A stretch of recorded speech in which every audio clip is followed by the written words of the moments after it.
AP ముఖ్యమంత్రి నారా చంద్రబాబు నాయుడు ముందుగా చెప్పినట్లుగానే శ్వేతపత్రాలను అయితే విడుదల చేస్తున్నారు. ముందుగా మొట్టమొదటి శ్వేతపత్రాన్ని పోలవరం ప్రాజెక్టు గురించి విడుదల చేస్తూ పూర్తి లెక్కలను అయితే వివరించడం జరిగింది. గతంలో తెలుగుదేశం పార్టీ అధికారంలో ఉన్నప్పుడు ఎంత మేరకు పోలవరం ప్రాజెక్టు పనులు జరిగాయి, ఎంత మేరకు నిధులు ఖర్చు చేశాయి, తర్వాత వైసీపీ పార్టీ ప్రభుత్వం అధికారంలోకి వచ్చినప్పుడు ఎంత మేరకు పనులు జరిగాయి, ఎంత మేరకు నిధులు ఖర్చు పెట్టారు అనేటువంటి విషయాల్ని పూర్తి లెక్కలతో సహా వివరించడం జరిగింది. గత వైసీపీ పార్టీ ప్రభుత్వం వైఫల్యం కారణంగానే పోలవరం ప్రాజెక్టుకి సంబంధించి డయాఫ్రామ్ వాల్ దెబ్బతిందని, మళ్ళీ దాన్ని నిర్మించాలంటే చాలా సమయం ఖర్చుతో కూడుకునేదని లెక్కలతో సహా అయితే వివరించడం జరిగింది.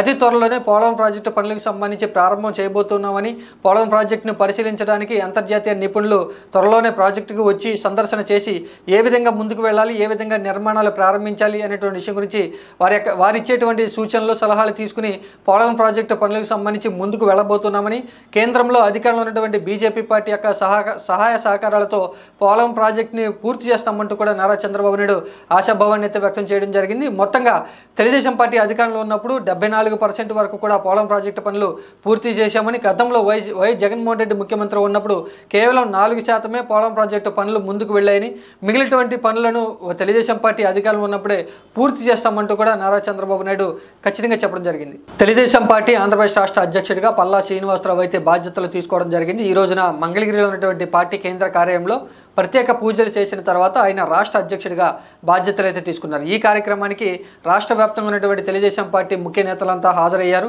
మంత్రి నారా లోకేష్ కూడా పల్లా శ్రీనివాసరావుని ప్రత్యేకంగా అభినందనలు తెలిపి ఆయనకి రాష్ట్ర బాధ్యతలను అయితే అప్పగించడం జరిగింది.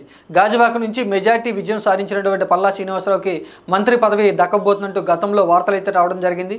ఇంకా మంత్రి పదవి దక్కకపోవడంతో ఆయనకి ఏపీ ఆంధ్రప్రదేశ్ రాష్ట్ర అధ్యక్షుడిగా బాధ్యతలు అయితే నారా చంద్రబాబు నాయుడు అప్పగించడం జరిగింది. ఇంకా బాధ్యతలు తీసుకున్న తర్వాత తెలుగుదేశం పార్టీ బలోపేతానికి కృషి చేస్తానని, గత ఎన్నికల సమయంలో గతంలో ప్రతిపక్షంలో ఉన్నప్పుడు తెలుగుదేశం పార్టీ కోసం పనిచేసినటువంటి నాయకులకి కార్యకర్తలకి సరైనటువంటి గుర్తింపు లభించే విధంగా కృషి చేస్తానని, తెలుగుదేశం పార్టీని మరొక మెట్టు తీసుకువెళ్లే విధంగా పనిచేస్తానంటూ కూడా పల్లా శ్రీనివాసరావు ఈ సందర్భంగా వ్యాఖ్యలు అయితే చేయడం జరిగింది. వాలంటీర్ వ్యవస్థ గురించి ఏపీ మంత్రులు అయితే విభిన్నంగా తమ అభిప్రాయాలు అయితే వ్యక్తం చేస్తూ ఉన్నారు. ఈ రోజున ఆనం రామనారాయణ రెడ్డి వాలంటీర్ వ్యవస్థ ఉండొచ్చు, ఉండకపోవచ్చు అంటూ కూడా కొన్ని ఆసక్తికరమైనటువంటి వ్యాఖ్యలు అయితే చేయడం జరిగింది.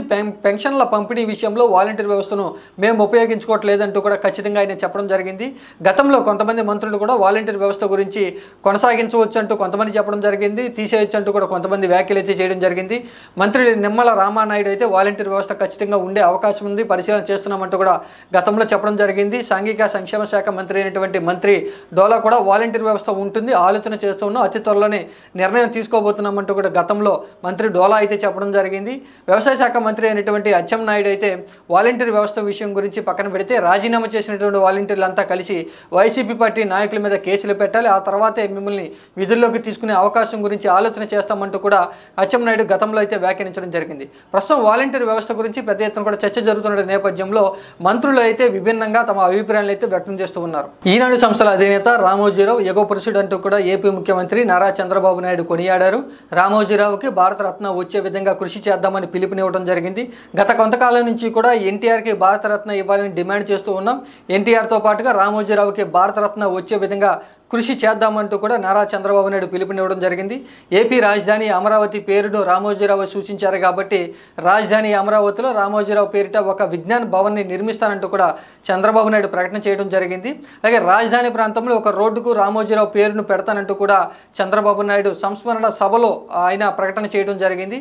విశాఖలో చిత్రనగరి, తర్వాత ఒక ఎన్టీఆర్ ఘాట్ మాదిరిగానే రామోజీరావు పేరిట ఒక మెమోరియల్ కూడా నిర్మిస్తానంటూ కూడా నారా చంద్రబాబు నాయుడు సంస్మరణ సభలో ప్రకటన చేయడం జరిగింది. మంగళగిరి నియోజకవర్గ ఎమ్మెల్యే మంత్రి నారా లోకేష్ ఉండవల్లిలోని తన నివాసం వద్ద నిర్వహిస్తున్నటువంటి ప్రజా దర్బార్ కార్యక్రమం విజయవంతంగా కొనసాగుతూ ఉంది.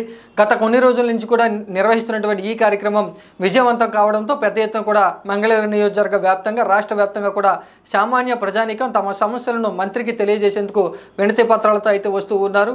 ఈ రోజున వర్షం కురుస్తున్నా కూడా ఈ వర్షంలోనే చాలామంది దరఖాస్తుదారులు అయితే తమ వినతి పత్రాలని మంత్రి నారా లోకేష్ ఇచ్చేందుకు ఆసక్తిని అయితే చూపించడం జరిగింది.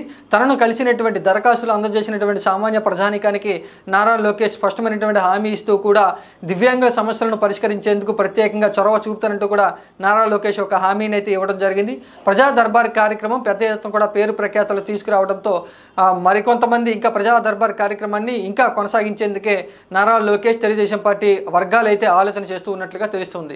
జనసేన పార్టీ అధినేత AP deputy CM Pawan Kalyan రేపటి రోజున తెలంగాణ వెళ్ళబోతూ ఉన్నారు. తెలంగాణలో ఉన్నటువంటి కొండగట్టు అంజన్న స్వామిని అయితే దర్శించుకోబోతూ ఉన్నారు. అంజన్న స్వామిని తమ ఇలవైపుగా భావించేటువంటి పవన్ కళ్యాణ్ మొక్కులు తీర్చుకునేందుకు రేపటి రోజున ఈ యొక్క పుణ్యక్షేత్రానికి అయితే వెళ్ళబోతున్నట్లుగా తెలుస్తుంది. ఎన్నికల్లో విజయం సాధించిన తర్వాత తొలిసారిగా కొండగట్టు అంజన్న స్వామిని పవన్ కళ్యాణ్ అయితే దర్శించుకోబోతూ ఉన్నారు.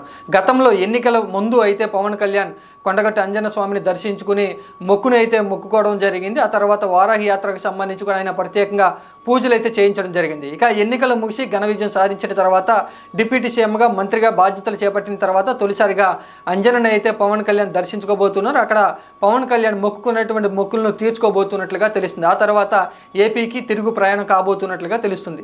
వైఎస్ఆర్ కాంగ్రెస్ పార్టీ చెందినటువంటి ఎంపీలు బీజేపీ పార్టీలో చేరబోతున్నారు అనేటువంటి వార్త అవాస్తవమని, అలాంటి ప్రతిపాదన ఏదీ లేదు అంటూ కూడా AP BJP party senior leader అయినటువంటి సోము వీర్రాజు స్పష్టం చేయడం జరిగింది. వైసీపీ పార్టీ నుంచి ఎంపీలు బీజేపీ పార్టీ వైపు రావడానికి చూస్తే ఎట్టి పరిస్థితుల్లో కూడా చేర్చుకోమంటూ కూడా సోము వీర్రాజు గట్టిగానే కుండబద్దలు కొట్టినటువంటి సమాధానం అయితే చెప్పడం జరిగింది. గత కొన్ని రోజుల నుంచి కూడా వైసీపీ పార్టీ ఎంపీలు బీజేపీ పార్టీ వైపు చూస్తున్నారంటూ కూడా ఏపీ రాజకీయాల్లో పెద్ద ఎత్తున చర్చ జరుగుతున్న నేపథ్యంలో సోము వీర్రాజు అయితే స్పష్టం చేయడం జరిగింది. అటువంటి ప్రతిపాదన ఏదీ లేదని, చేరాలని చూస్తే ఖచ్చితంగా మేము చేర్చుకోబోము అంటూ కూడా సోము వీర్రాజు స్పష్టం చేయడం జరిగింది. ఈవీఎం మిషన్ల మీద వైసీపీ పార్టీ నాయకులు చేసినటువంటి విమర్శలు అనేది హాస్యాస్పదంగా ఉంది అంటూ కూడా సోము వీర్రాజు వైసీపీ పార్టీ నాయకులను అయితే విమర్శించడం జరిగింది. అలాగే ఏపీ అభివృద్ధి కోసం కేంద్రంలో ఉన్నటువంటి బీజేపీ పార్టీ తప్పక పనిచేస్తుందని, ఖచ్చితంగా ప్రత్యేకమైనటువంటి నిధులు ప్రాజెక్టులు వచ్చే విధంగా కృషి చేస్తామంటూ కూడా సోము వీర్రాజు స్పష్టం చేయడం జరిగింది.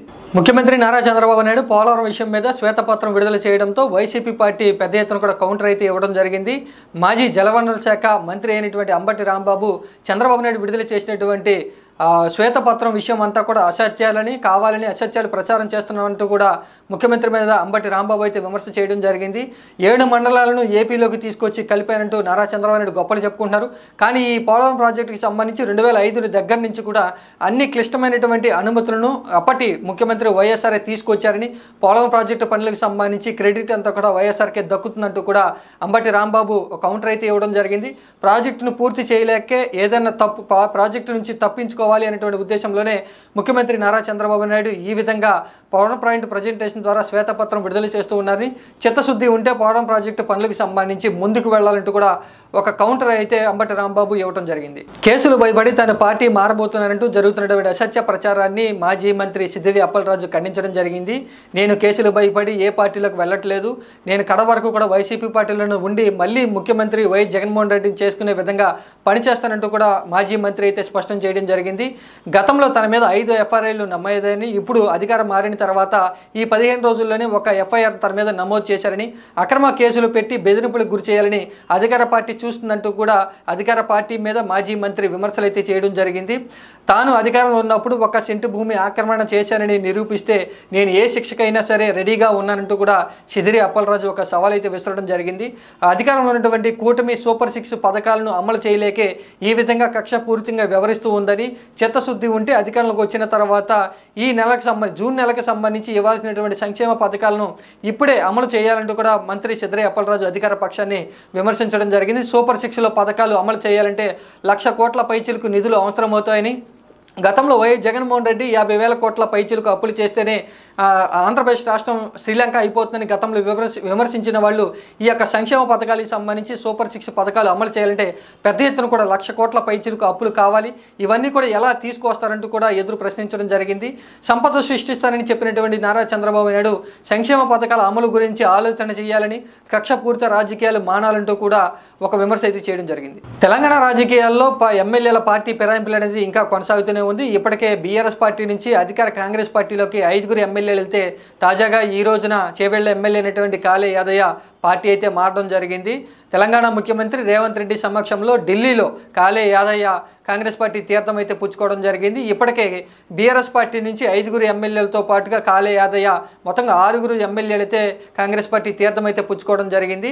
అతి త్వరలోనే మంత్రివర్గ విస్తరణ జరగబోతుందని వార్తలు వస్తున్న నేపథ్యంలో బీఆర్ఎస్ పార్టీ నుంచి కాంగ్రెస్ పార్టీలకు వలసలు మరింత పెరగబోతున్నట్లుగా వార్తలు అయితే వస్తూ ఉన్నాయి. ఇప్పటికే ఎమ్మెల్యేల పార్టీ ఫిరాయింపుల విషయం గురించి అధికార ప్రతిపక్ష పార్టీల మధ్య ప్రతి విమర్శలు అయితే నడుస్తూ ఉన్నా కూడా ఇంకా ఎమ్మెల్యేల పార్టీ ఫిరాయింపులు అయితే జరుగుతూనే ఉన్నాయి. ఇప్పటికే బీఆర్ఎస్ పార్టీ అధినేత కేసీఆర్ ఎమ్మెల్యేలతో సమావేశం నిర్వహించి బీఆర్ఎస్ పార్టీలో ఉండాలని, అధికార పార్టీ కాంగ్రెస్ పార్టీలకు వెళ్ళవద్దంటూ కూడా సూచనలు చేసినా కూడా మరికొంతమంది ఎమ్మెల్యేలు బీఆర్ఎస్ పార్టీ నుంచి కాంగ్రెస్ పార్టీలకు వెళ్ళే అవకాశాలు ఉన్నాయంటూ తెలంగాణ రాజకీయాల్లో పెద్ద ఎత్తున కూడా చర్చ అయితే జరుగుతుంది.